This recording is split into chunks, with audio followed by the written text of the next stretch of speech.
Podcast Tênis Brasil com José Newton Dalcin. Olá pessoal, sejam bem-vindos a mais um podcast do site Tênis Brasil. Como vocês acompanham aí diariamente, a pandemia do coronavírus ainda é um problema no Brasil. Em diferentes regiões, uns lugares mais graves, outros lugares mais amenos, porém o vírus continua trazendo problemas e paralisando quase completamente as atividades do tênis no circuito nacional. Claro, as competições esportivas oficiais estão todas paralisadas. Por isso, hoje batemos um papo aqui com Rafael Westrup, o presidente da Confederação Brasileira de Tênis, para saber quais são os efeitos da pandemia na CBT e que projeção nós temos para os próximos meses. Presidente, o tênis está praticamente paralisado no país inteiro, obviamente o calendário da CBT também. Como é que isso está se refletindo no dia a dia financeiro da Confederação? Nós estamos sim tendo perda de receitas com as inscrições em torneios e anuidades, e entre março e junho desse ano de 2020 a CBT provavelmente deixará de arrecadar em torno de R$400 mil nesses itens, inscrições e anuidades. Os nossos custos fixos continuam e, logicamente, nós temos um impacto no caixa da entidade. O contraponto dessa situação é que a nossa gestão sempre foi muito pautada em medidas financeiras e administrativas austeras, de tal forma onde a qualidade gerencial refletiu entre diversos ativos para a Confederação, numa pequena reserva financeira capaz de nos dar e oferecer condições de enfrentar essa crise a curto e médio prazo. Existe algum plano de ajuda financeira da Confederação para atletas, para treinadores, para os árbitros que também estão sofrendo muito? Alguma chance disso, Westrup? Dalcin, é importante ressaltar que, diferentemente das grandes federações, tais como, entre elas, Federação Francesa, USTA, LTA e a própria Federação Australiana, todas estas detentoras e gerenciadoras dos Grand Slams, que trabalham com orçamentos anuais acima de R$1 bilhão cada uma, a CBT trabalha com orçamento anual em torno de R$10 milhões. Nossos recursos são destinados de sobremaneira na área fim do esporte, ou seja, em treinamentos e competições. E através dos torneios é que uma fatia dos agentes envolvidos recebem prolabores, FIIs e pagamentos diversos. A CBT sim espera poder retomar o calendário quanto antes, respeitando e prezando pela saúde, de tal forma que possa oferecer as oportunidades de trabalho e assim remunerar estes segmentos, esses agentes envolvidos diretamente no tênis. Muita gente discute, Westrup, a questão do tênis ser um esporte de contato social baixo, que tradicionalmente há uma distância grande entre os praticantes, portanto podia ser um esporte mais seguro de praticar. Como é que você pessoalmente vê essa questão? Olha, Dalcin, essa pergunta é muito interessante e de fato muita gente vem me questionando, seja no ambiente pessoal e profissional, mas quando a gente enxerga apenas o jogo de tênis, é muito estranho pensarmos que, por não haver contato físico, o tênis esteja proibido de ser praticado. Porém, analisando de uma forma mais detalhada, mais analítica, alguns fatores surgem e sugerem cautela nesse retorno. Os jogadores, independente do nível, eles utilizam as mesmas bolinhas, por exemplo, para jogar, pegando com a mão e podendo ser essa mesma bolinha uma ferramenta de transmissão do Covid-19.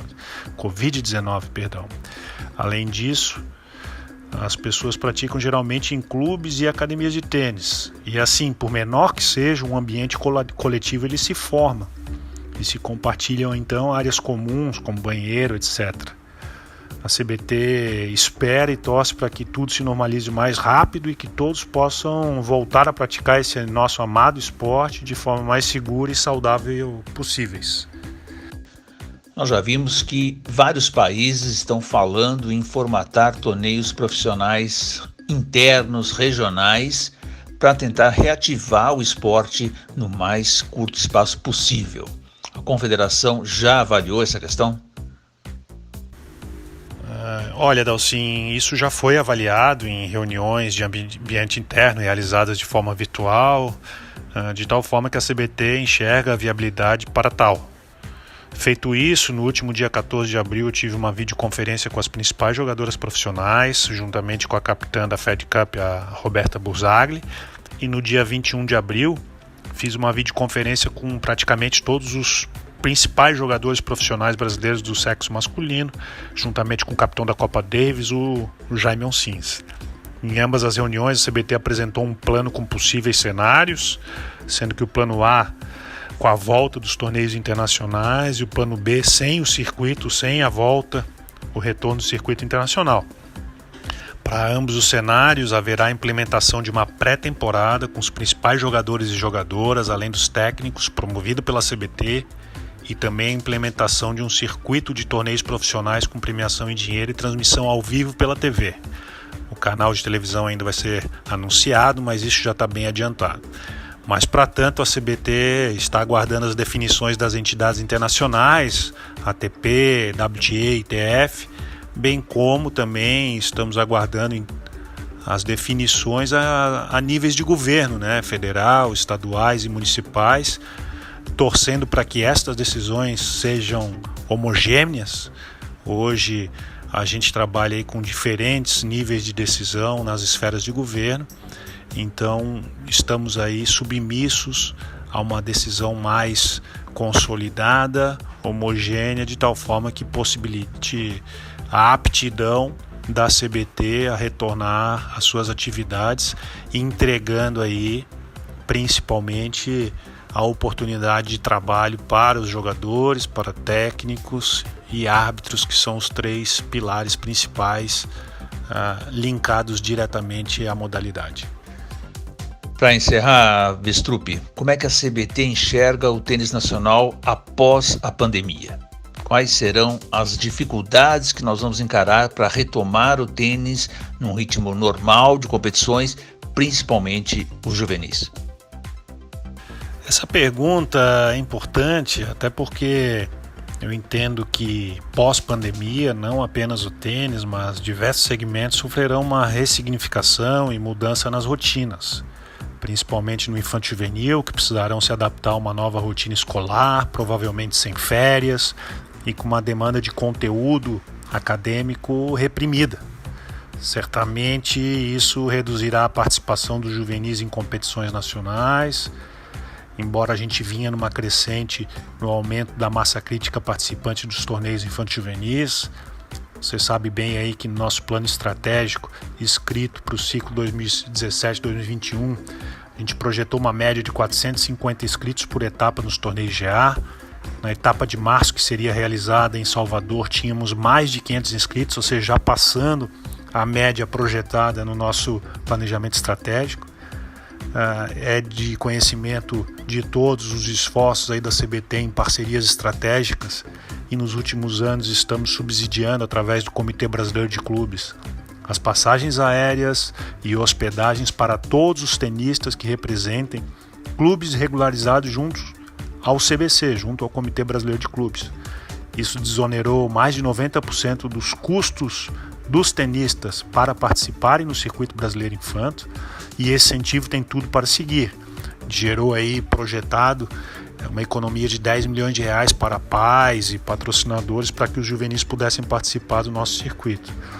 Portanto, de novo, eu vejo que a maior dificuldade será conciliar os compromissos estudantis com a agenda esportiva. Rafael Vestrup, presidente da Confederação Brasileira de Tênis, muito obrigado pela tua presença aqui no podcast do Tênis Brasil. Lembrando a vocês que o crowdfunding, a vaquinha eletrônica de Tênis Brasil, para ajudar os informais do tênis que estão sem poder ir para a quadra neste momento, continua no ar. Você tem a opção de fazer doações em dinheiro com recompensas muito interessantes, ou então até participar do leilão. Nós estamos aí leiloando ingressos exclusivos VIPs para o Rio Open. Muito obrigado a todos vocês e até a semana que vem. Este foi o podcast Tênis Brasil com José Newton Dalcin.